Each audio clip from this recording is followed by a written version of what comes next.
Marissa Mayer.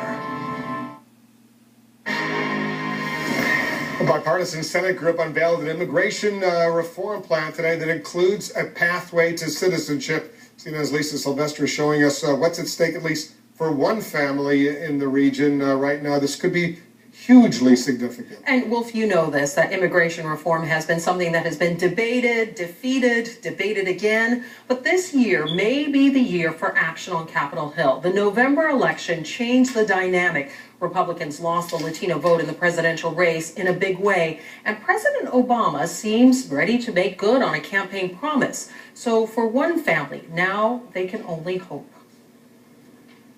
A close-knit family always worried they could be torn apart. Marcella and her husband are undocumented immigrants. Her baby is a U.S. citizen. Her brother just received temporary legal status. They all want to stay in the U.S., the place they call home. This is my country. I was a teenager when I came here. When Marcella and her brother Ricardo Campos came to the United States from El Salvador, she was 16 and he was 12. They went to school here, graduated from high school, but have always lived in the shadows. Ricardo is a pre-med student in college. As a teenager, he was diagnosed with bone cancer.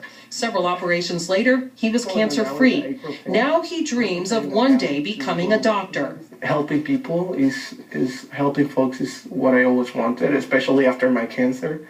Like, I think I own the American people back for giving me my life back. What stands in his way is his legal status. For now, he is free from the threat of deportation under the Obama Deferred Action Program, but he wants to become a citizen. Last June, Ricardo joined several groups lobbying Capitol Hill for action on comprehensive immigration reform. Now, with talk of a new bipartisan framework, he's optimistic. What is necessary is a comprehensive immigration reform with a path to citizenship. I mean, we are pretty much Americans. Even though we are undocumented, I call ourselves undocumented Americans. But there are many in the country who may take issue with that. 43% of Americans polled, according to a CNN National Exit poll, say the U.S. government should deport illegal immigrants and stop more from coming in. Deport all the people who are in this country illegally. What is your response to that? I mean, it's clear that even government has stated that's not even an option. These are people who are contributing to our economy.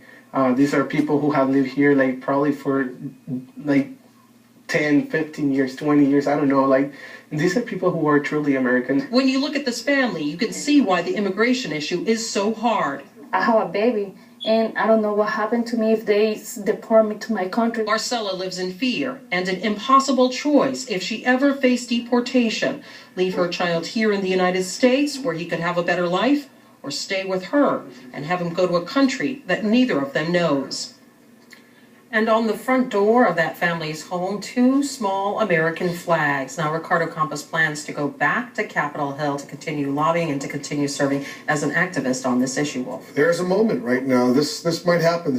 They've tried several times over the past many years, but this might be the moment it passes. In particular because you're hearing a very different tone coming from conservatives, which we have not seen in the past. You know, again, the November elections, I mean, that was a big thing when you saw those numbers of just the low turnout in terms of the Latino vote for Republicans. They all went, practically all, 70% went for President Obama. And so that's part of the consciousness. That's part of the debate. Marco Rubio and Chuck Schumer all together on this. It's a dramatic moment. Thanks very much. A desperate and dangerous escape from a bloody civil war.